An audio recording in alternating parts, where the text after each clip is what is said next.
a Sapere Aude. Atrévete a saber. El programa para todas aquellas personas curiosas y ávidas en el fondo de conocer y saber un poco más. Hoy hablaremos de música. Y para ello contamos con la presencia de un compositor español.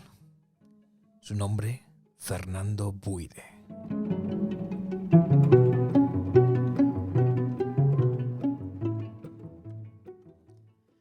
Muy buenas tardes, Fernando. Muy buenas tardes, Michael. Bueno, vamos a empezar por el principio. Cuéntanos, para quienes no te conocen, ¿dónde naciste y a qué te dedicas, aunque ya he dicho que eres compositor? Pues hace ya unos cuantos años, yo soy de aquella generación de los 80, nací en Santiago de Compostela y prácticamente desde niño quise dedicarme a la música y ahora tengo la suerte de dedicarme a ello, fundamentalmente en el terreno de la composición, aunque me gusta decir más que sea un compositor, que soy un músico. Una pregunta un tanto indiscreta. ¿Quién eligió tu nombre, Fernando? Pues creo que fue mi hermana mayor. Ajá. Sí, era el primer Fernando de la familia, de hecho. Bien. Sé, porque antes de hacer este programa hemos estado charlando un rato, que eres organista. Me gustaría que escuchásemos una obra.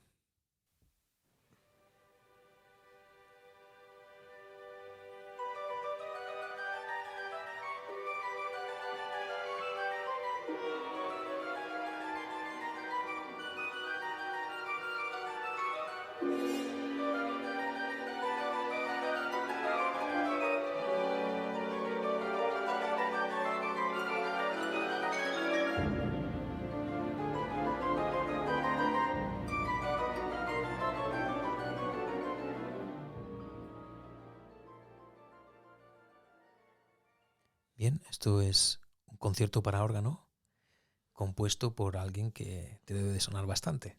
Pues sí, me suena un poquito. Y además es una obra que sonó no muy lejos de aquí. Se estrenó en el año, unas semanas antes de la pandemia, en febrero de 2020. Es un concierto de órgano que escribí para la Orquesta Nacional de España y que tocó el solista que escuchabais. Oyarzabal. No, el organista de la Sagrada Familia, Ajá. Juan de la Rubia, se me iba el nombre ya, Uh-huh. y también un director muy joven en el podio, Diego Echevarría. Hicimos ahí un equipo muy bueno. Hacer música, nos hicimos amigos estos, Diego, Juan y yo, y es eso, una obra para órgano y orquesta, que en realidad son mis dos grandes pasiones, dos de mis grandes pasiones en la música, el mundo sinfónico y el mundo del órgano, al que he dedicado unos cuantos años. ¿Cómo se convierte uno en un organista? En mi caso fue, como otras tantas cuestiones de mi vida, algo que fue llegando poco a poco. Yo no tenía intención de convertirme en organista. Cuando me fui a estudiar a Oviedo, al conservatorio, yo me fui a estudiar piano, después entré en el mundo de la composición y en el mundo del órgano, y fue un mundo que me atrapó, pero que yo desconocía. Yo soy de Santiago de Compostela y desde pequeño el mundo sonoro de Santiago, de su catedral, de su órgano, me marcó. Pero quizás, no sé muy bien por qué, nunca había visualizado o imaginado el convertirme en organista. Pero eso, cuando se me abrieron las puertas a ese mundo, me atrapó por completo. La pregunta que creo que te había hecho era que es cómo se convierte uno en un organista. Nos has explicado que oías el órgano de pequeño allí en Santiago. ¿Qué te hace dar el salto de ser intérprete de órgano al mundo de la composición? Yo siempre tuve claro que quería ser músico. Y de alguna manera en el mundo de la música fui tanteando el lugar donde me sentía más cómodo. Y realmente cuando empecé a escribir música, digamos, en serio, desde que era adolescente, pues hice mis pinitos, pequeñas obras que uno, como las poesías de adolescencia, que en mi caso destruí todo, afortunadamente.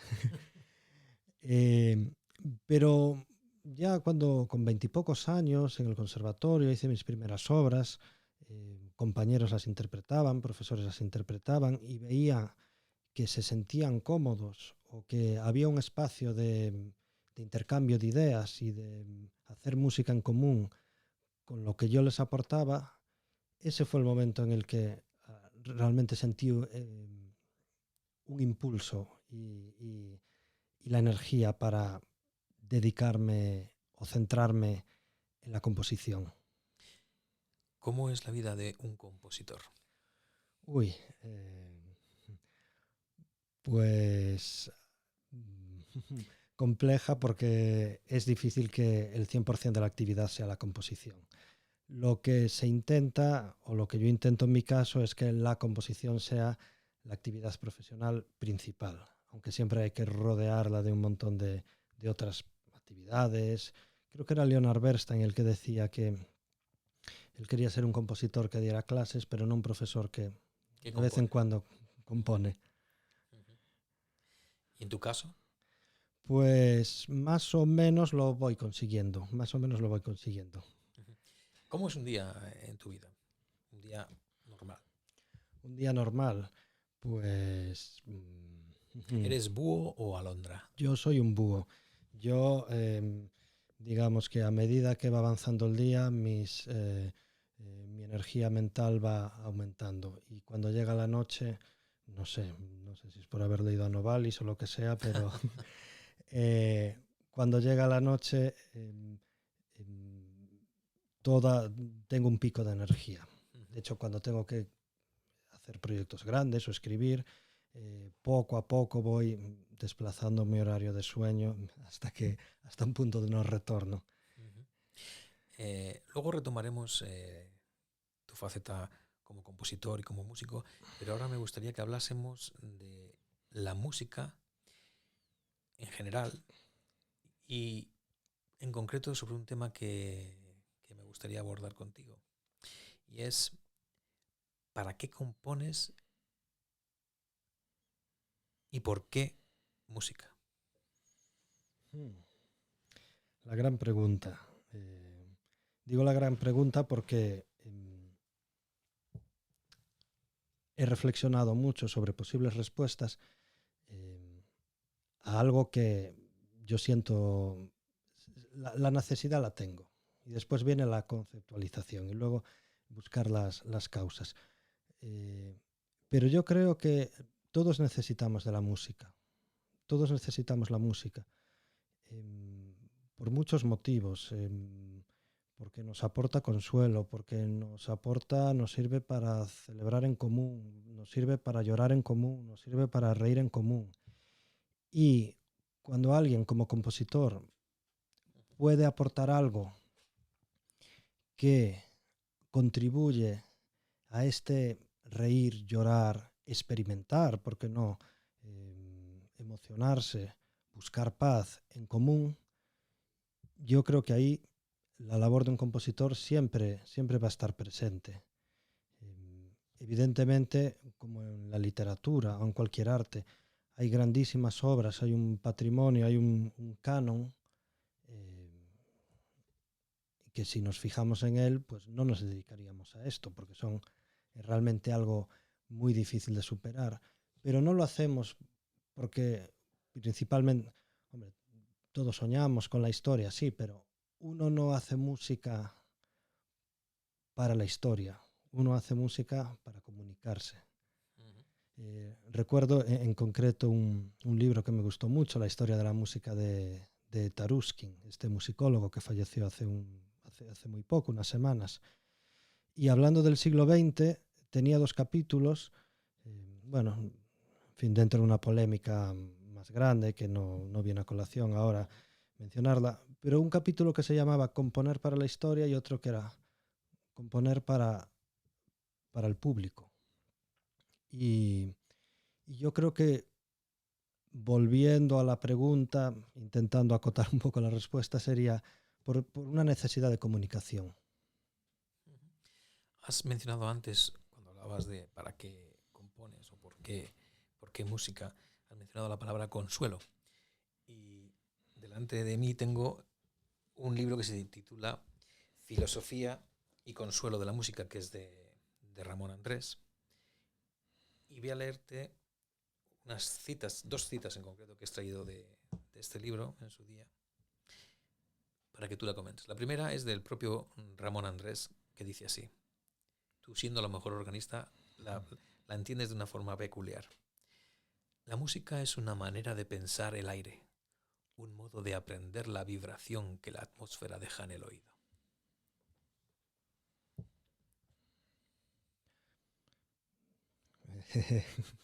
Cuando uno escucha una cita tan bonita, no sabe cómo comentarla, pero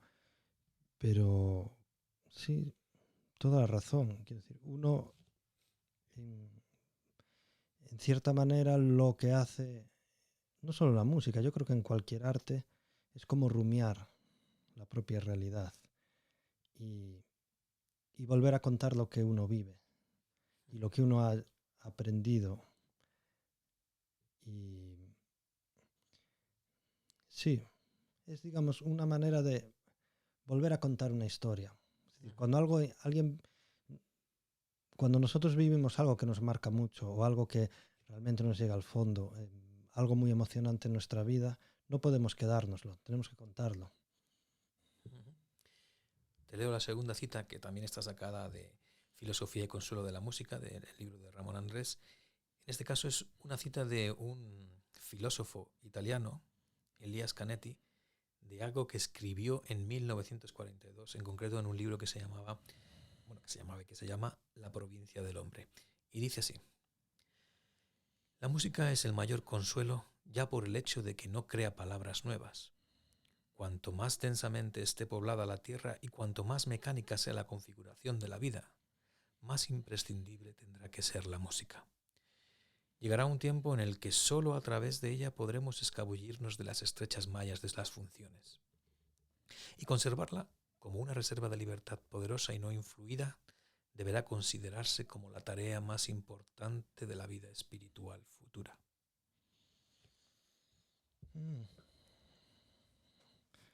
Efectivamente. Teniendo en cuenta que lo dijo en 1942, yo creo que ya estamos en ese periodo de nuestras vidas que estamos muy mecanizados, muy funcionales. Sí, parece que estamos completamente arrastrados en mitad, que somos como partes de un engranaje, de una cadena que no sé quién ha puesto en funcionamiento, ni sabemos por qué se ha puesto en funcionamiento. Y de alguna manera la música nos permite imaginar mundos, no sé si mundos mejores, pero de alguna manera imaginar por qué, aplicarle un sentido a esta especie de mecanicismo en el que a veces nos sentimos inmersos. Somos parte de un engranaje que se mueve ¿para qué? No te lo había dicho antes, pero este es el 7º programa que grabamos de Sapere Aude. Anteriormente ha habido escritores, filósofos, músicos también. Y en concreto este es el 3er programa que va sobre música. Anteriormente estuvo aquí el director de orquesta Diego Fortes, a quien conoces. Buen amigo. Y también el compositor David Moliner, valenciano. No sé si conoces su obra. Sí. Bien, pues dado que tú eres la tercera persona con la que vamos a hablar de música, vamos a hacer una especie de juego. Te voy a pedir que seas lo más escueto que puedas. Te voy a decir nombres de compositores y me gustaría que tú me dijeses algo al respecto de ellos. Empezamos. Johann Sebastian Bach.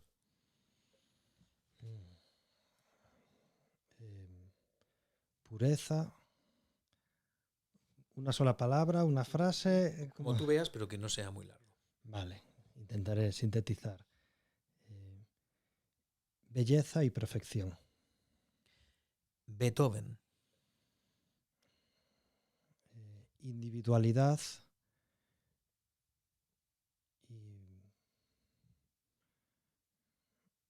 y sentimiento. Schubert. La música como protección. Robert Schumann. La música como un mundo posible mejor. Un posible mundo mejor. Richard Wagner. La música como un futuro imaginado. Johannes Brahms.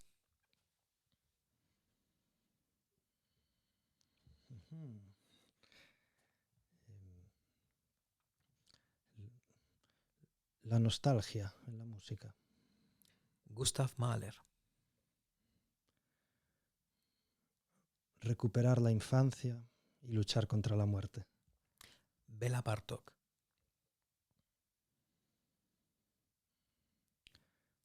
Las raíces y el sentimiento. Stravinsky.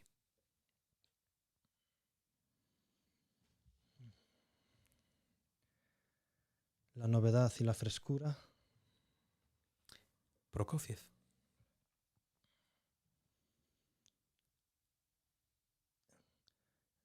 La maestría en la artesanía. Shostakovich. La tragedia de nuestros días. Cristóbal Hafler. España en el siglo XX. José María Sánchez Verdú.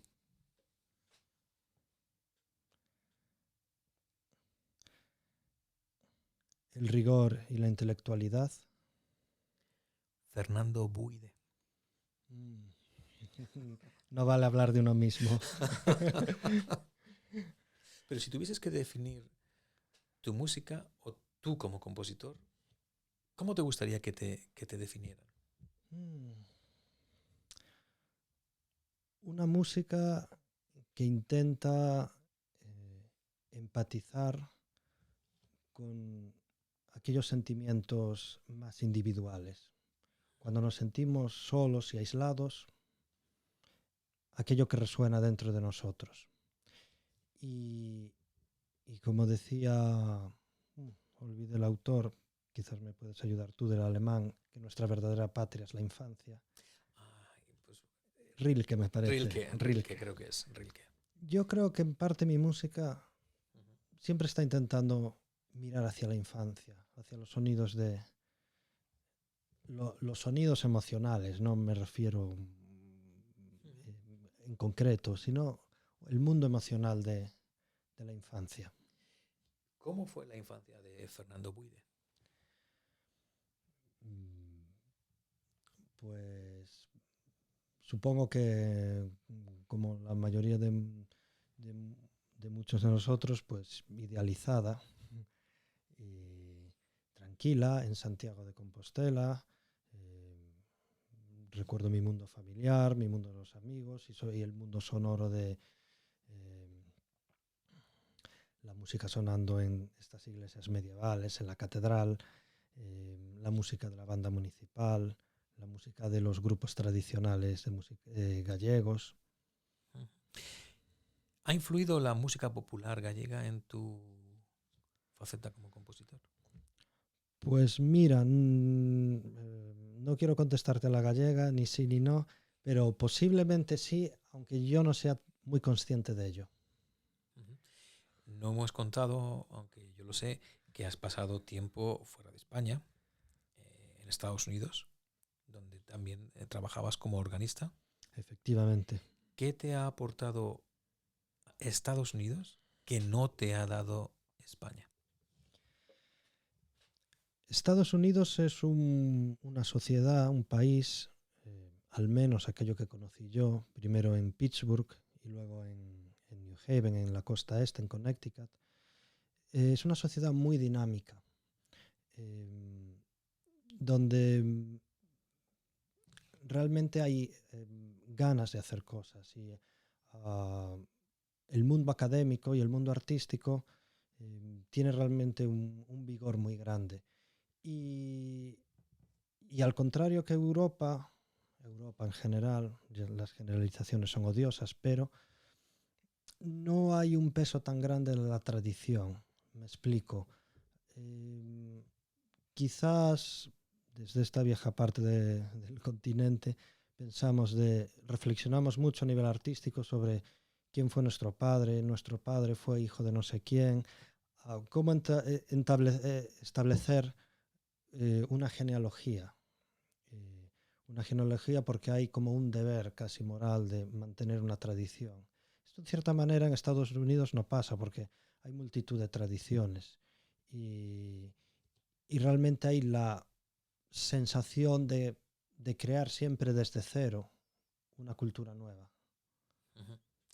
¿Y qué te aporta España que no te da Estados Unidos?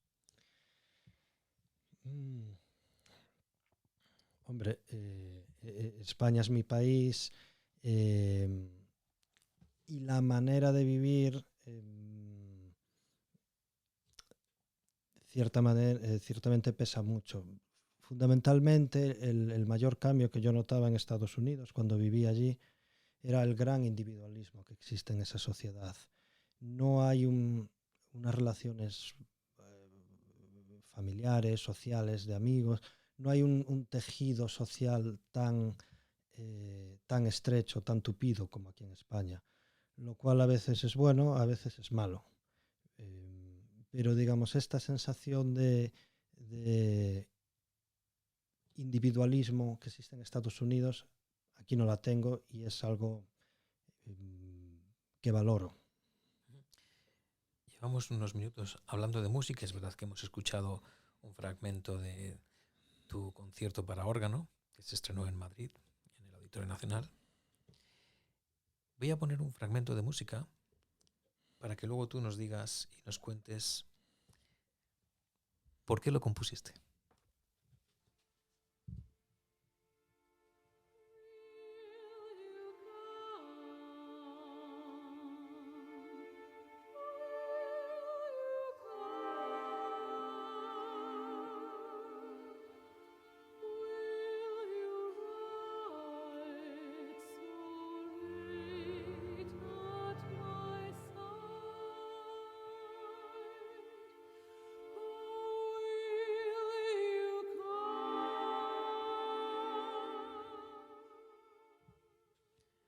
Bien, esta es una obra tuya. Cuéntanos. Esta es una obra de hace unos años, de 2016. Es una obra que se llama Pasajes. Pasajes es un título en gallego, Pasajes, y está escrita para soprano y orquesta y tiene parte de dos textos separados casi por un siglo. Uno escrito en gallego, de Gonzalo Hermo, un fantástico poeta gallego muy joven que ganó el Premio Nacional hace unos años. Ese primer poema, un gran interludio orquestal, y un poema de principios de siglo de Edward Thomas, del inglés, del gran poeta inglés. Y son dos poemas muy diferentes que de alguna manera establecen un diálogo entre sí. En concreto, este fragmento que escuchábamos pertenece al poema de Edward Thomas, Will You Come? Vas a venir. Es un poema sobre la pérdida, sobre la ausencia. Es un poema bastante rumiativo, bastante circular, digamos, son una serie de estrofas y cada estrofa repite prácticamente lo que dice la anterior, simplemente cambiando los tiempos verbales.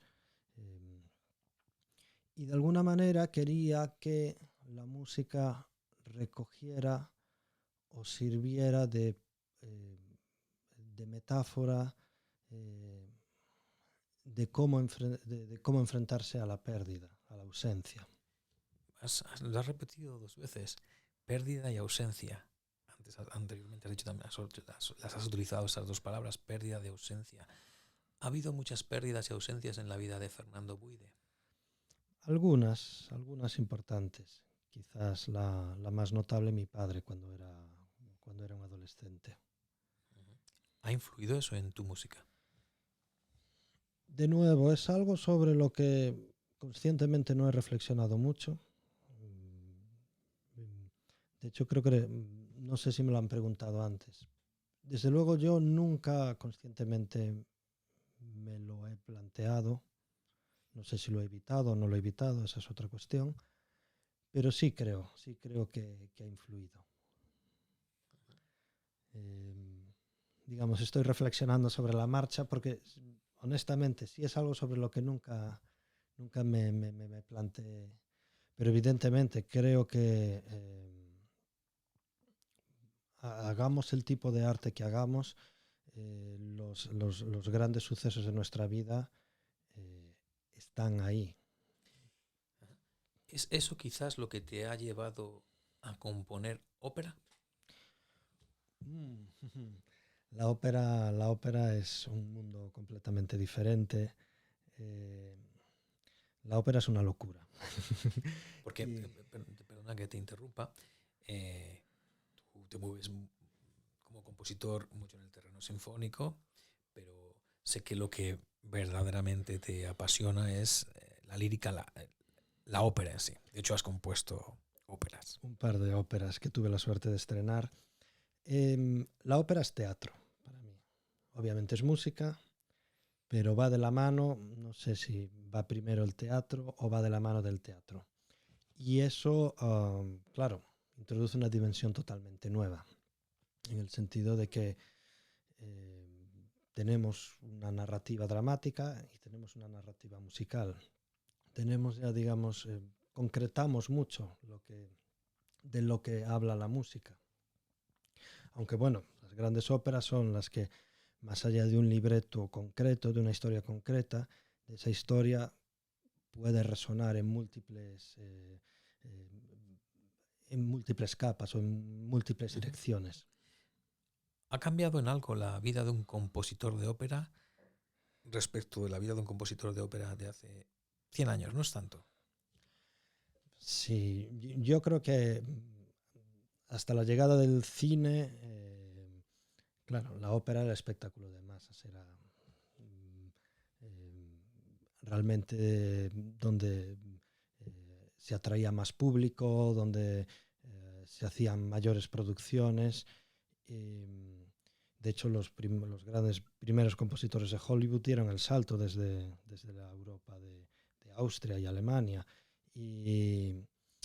Y desgraciadamente la ópera ha pasado a ser como un género,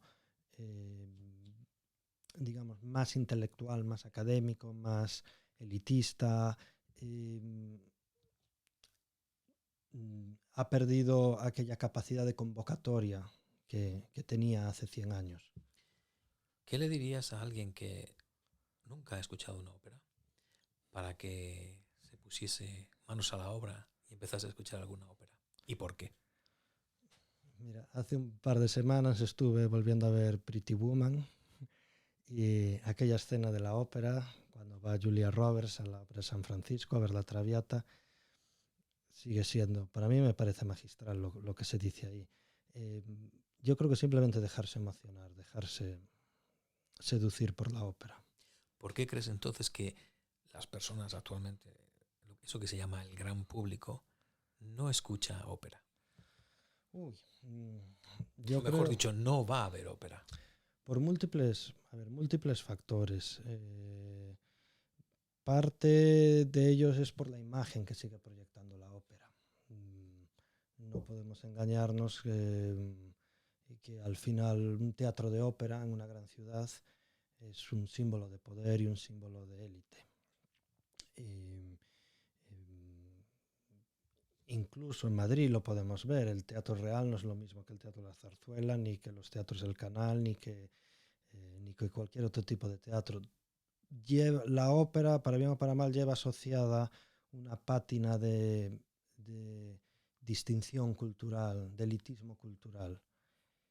No necesariamente mala, pero es así. Y yo creo que a mucha gente que nunca ha escuchado una ópera y escucha la palabra ópera, eh, la asocia a un montón a demasiadas cosas que entorpecen un poco lo que es la percepción de una ópera. Tú como, vamos a decir, operista, en el sentido de que escribes ópera, ¿tienes libretista? ¿Existe esa relación entre el compositor y el libretista, como por ejemplo existía entre Richard Strauss y Zweig? Hombre, a día de hoy, por ahora, solo he completado 2 óperas, entonces, bueno, es, digamos, como son proyectos que lleva tanto tiempo poner en marcha, pues no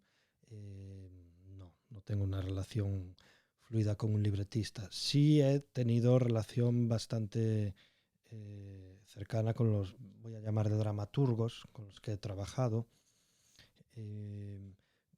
Claro, el problema de Strauss con Zweig, con Hofmannsthal, en aquel momento, claro, se producía mucho más ópera. Entonces, un compositor y un libretista podían iniciar una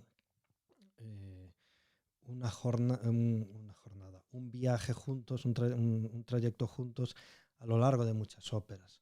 Hoy en día, pues sí, el libretista pues normalmente es dramaturgo, guionista, es un millón de cosas.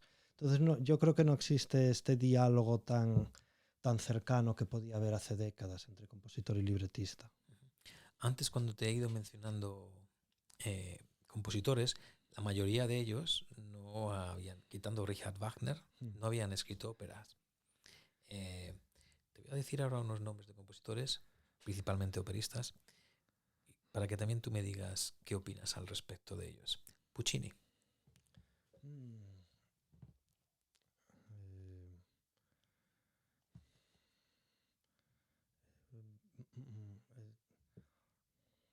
A ver si no me bloqueo. Cuando uno piensa demasiado la respuesta, acaba saliendo. Pues di lo primero que se te venga Pues a la cabeza. sentimientos en primera persona. Verdi. Autenticidad. Donizetti. Dije algo parecido antes, pero proyectar un mundo mejor. Mozart.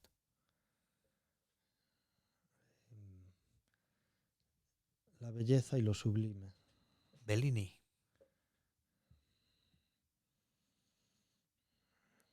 Proyectar un mundo mejor, pero que se ha perdido.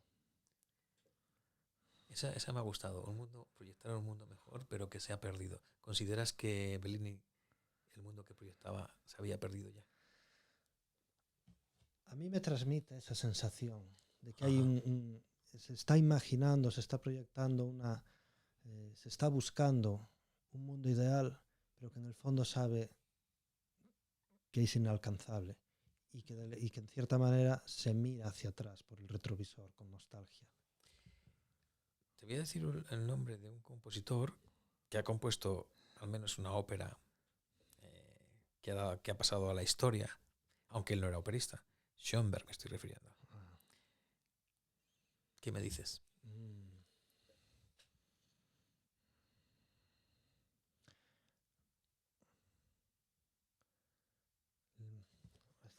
Es que Schoenberg me apasiona, entonces estoy intentando, y de hecho su Moisés y Aarón es una de mis obras de cabecera.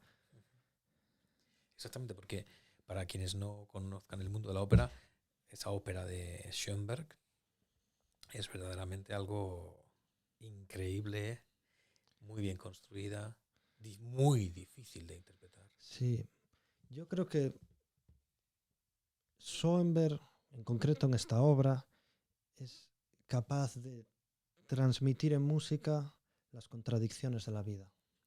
Alban Berg, muy relacionado con Schoenberg. Sí. Un mundo despiadado y al mismo tiempo enormemente maternal. ¿Qué opinión tienes de los compositores actuales que hacen ópera? Actuales me refiero que están vivos y componen ópera. Pues, como diría, de todo un poco, como en botica. Yo soy muy aficionado a digo, a la pérfida Albión, a las Islas Británicas, a mucha de la ópera que se está haciendo allí hoy en día. George Benjamin, Thomas Hades, de alguna manera son referentes para mí. Y después, hombre, generalizar es complejo, pero bueno, hay grandes compositores que pegan patinazos enormes en la ópera y otros que, bueno, que consiguen óperas, bueno, lo que quiero referirme es que me cuesta pensar en compositores con trayectorias operísticas consolidadas. Algunos que han tenido experiencias muy satisfactorias, otras no tanto, pero más allá de lo que te mencionaba, de esta escuela, si quieres, no creo que se le puede llamar tan siquiera escuela británica, me cuesta pensar en compositores operistas como Wagner, como Verdi. Tú como compositor, como músico, mejor dicho, ¿lees mucho? Intento leer bastante, sí. ¿Tú crees que la lectura está asociada a la música? Sí, porque sí, en cierta manera lo que está haciendo es alimentar nuestra capacidad de imaginación. Pues te voy a pedir que nos recomiendes un libro. Un libro sobre música. Un libro que a ti te guste y que creas que deberíamos leer. Un libro que debe...